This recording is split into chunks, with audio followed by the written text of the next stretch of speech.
Here's how to replace the head cleaning set. Start up by pressing the maintenance button, replace maintenance parts, head cleaning set, and start. If you need it, you can press the how-to document and it'll step you through the sequence of what we are going through. We begin by opening the cover. To replace the fabric wiper, grab, lift straight up,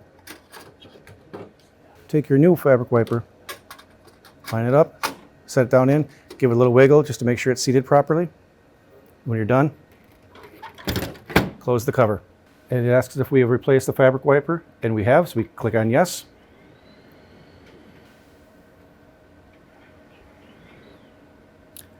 The next step is asking us to replace the capping station and the flushing pad.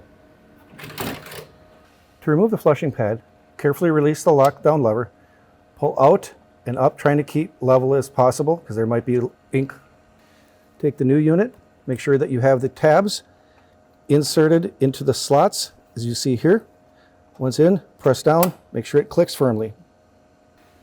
To replace the capping station, press in on the lock lever, lift up, remove.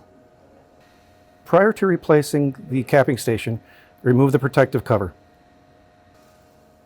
Take the new one, insert in, make sure you get the front areas into their corresponding slots, press down, give it a little bit of a wiggle just to make sure it's stable.